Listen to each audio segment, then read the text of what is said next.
Let's look at a few problems associated with quantum physics. Problem 1. In a photoelectric experiment, a metal is irradiated with light of energy 3.6 electron volts. If a stopping potential of 1.3 volts is required, find the work function of the metal. We know that the maximum kinetic energy of photoelectrons ejected from the metal equals to energy of the photon that is being absorbed by these photoelectrons minus the work function of the metal. The maximum kinetic energy of the photoelectron can be expressed in terms of the stopping potential as the charge of the electron times the stopping potential.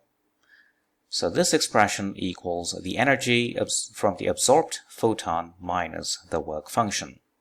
We can do the calculation in the units of electron volts for energy. The stopping potential is given to be 1.3 volts. So the term on the left is energy, and its value in electron volts, it's quite simply 1.3 electron volts. It's easy to see why that is the case. The left-hand side, which is the maximum kinetic energy of the photoelectrons expressed in joules, is quite simply the electronic charge, which is the magnitude for that E, 1.602 times 10 to the power minus 19, times the voltage, which in this case is 1.3 volts, and that would give you energy in the unit of joules. If you want to change joules to electron volts, all you have to do is to take this expression and you divide by that electronic charge, like that. So you see, these two go away, and what is left is 1.3 electron volts. So let's proceed with the problem. This E here is this energy of photon, which is given to be 3.6 electron volts, and work function is what you want to determine. And you can immediately determine the work function in the unit of electron volts to be 2.3 electron volts, and that solves the problem. Problem 2, on the uncertainty principle. The position of an electron is determined to within 3 nanometers. What is the minimum uncertainty in the electron's speed? So when we say the position is determined to within 3 nanometers, that is the uncertainty in the position of that electron. So that is 3 times 10 to the power minus 9 meter. According to uncertainty principle, the uncertainty in position times the uncertainty in the x component of that momentum must be greater or equal to h over 4 pi, h being the Planck's constant.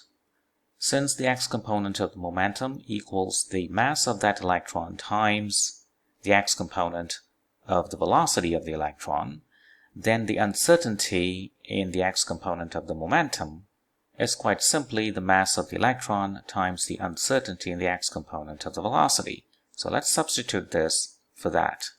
You will get delta x times mass times delta Vx greater or equal to h over 4 pi.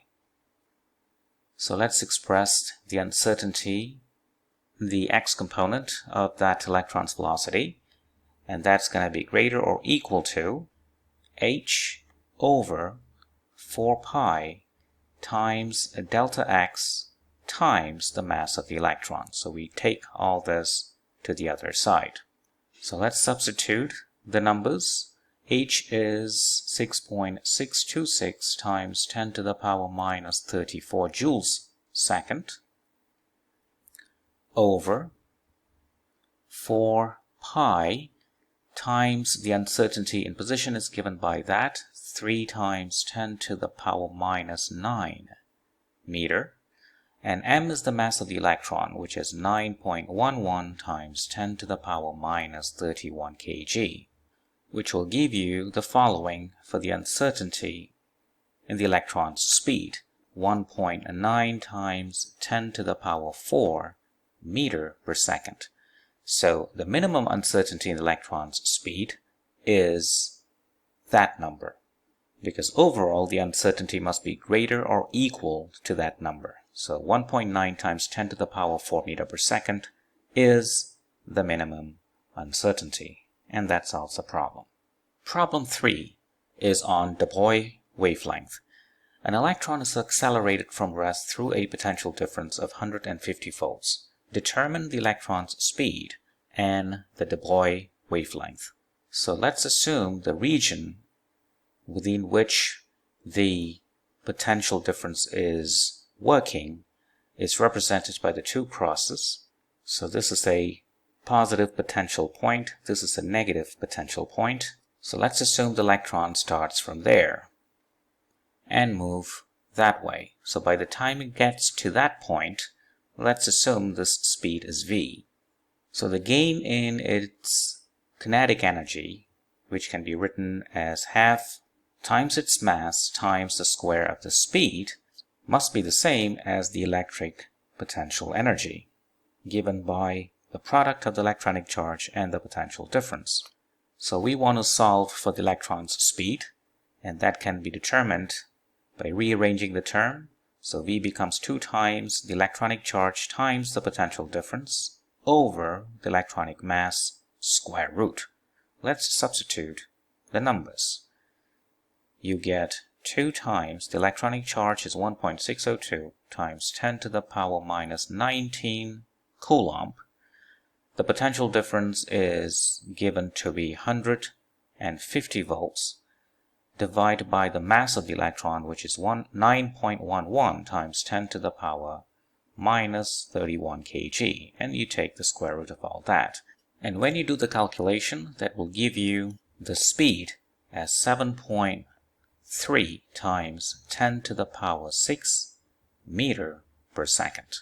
Having determined the speed, we can determine the de Broglie wavelength from the following expression. The wavelength equals the Planck's constant over the momentum of the electron, the momentum being the mass of the electron times the speed that we have just determined. So the Planck's constant is 6.626 times 10 to the power minus 34 joule seconds over the mass of the electron is 9.11 times 10 to the power minus 31 kg. The speed is 7.3 times 10 to the power 6 meter per second. And that will give you the wavelength in the unit of meters, whose value turns out to be about 1 times 10 to the power minus 10 meter. And that solves the problem. Thank you for watching.